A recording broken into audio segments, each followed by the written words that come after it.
Well, as stated, with that account, the medical spending account, if you did not use all of those funds, they were lost. Okay?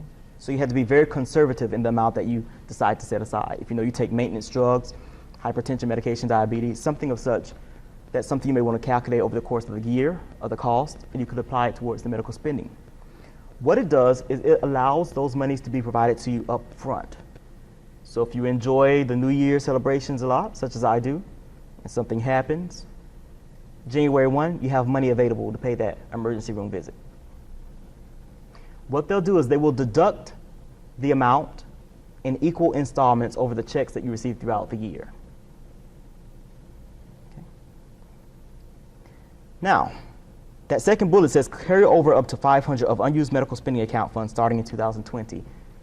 If you are currently a medical spending account user, you will lose those funds March 15th of 2019. If you do not use them, you will lose those funds March 15th of 2019. Because ASI Flex is going to be the new vendor effective January 1. So that carryover of $500 won't be effective until 2020. So be sure that you have that distinction. There's a dependent care spending account. If you have children that attend daycare or a parent that attends adult daycare, you can establish that dependent care spending account. Unlike the medical spending account, with the dependent care spending account, you have to build the balance. Again, it is a tax-favored program, so you can have the money set aside and pulled out of your check on a pre-tax basis.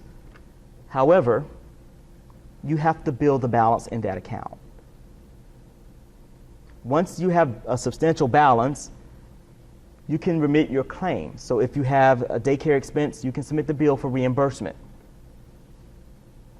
Be mindful if that's something that you're interested in, that you do want to speak with a tax consultant, because it may have some implications regarding your credits.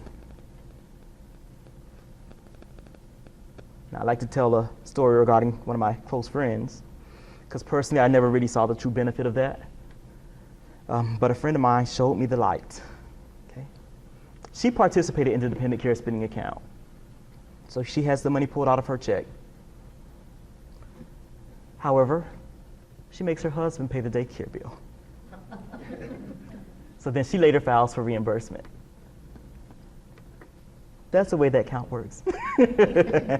Never thought of it that way, but it works that way. So that's something good.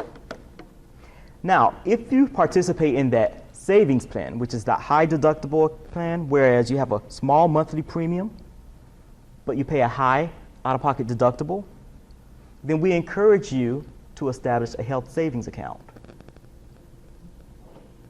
Now, the standard plan is the more popular, but you do pay a higher premium, but your deductible is a little more manageable. That savings plan can have its benefits. Personally, in hindsight, the savings plan would have been perfect for me, being that I haven't met a deductible in the last 7 years. Thank God. Okay. But we all know, with the costs of medical expenses, one car accident, one broken ankle, the bill can be astronomical. For that reason, 7 years ago, had I participated in that savings plan, I will establish a health savings account. So instead of paying the $97.68 that I pay a month for medical insurance under the standard plan, I would have paid $9.70 for the savings. And I would have had additional monies being set aside for the health savings account.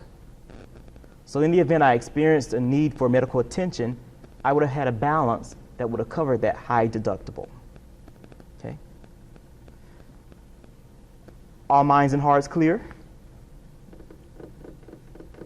Let's move on. Well, before we do that, I do want to mention, if you currently participate in that savings plan and you have a health savings account with WageWorks, that account is being held with Optum Bank. Because we are switching vendors from WageWorks to ASI Flex, you will need to establish a new HSA, a new health savings account with Central Bank. That will allow your deductions, your contributions to that account to remain on a pre-tax basis. You would not lose the funds that you have in the HSA with Optum Bank. In fact, if you want to move them, that's perfectly fine. But know that going forward with the switch in vendors, if you participate in that plan and you have a health savings account, you need to establish a health savings account with Central Bank.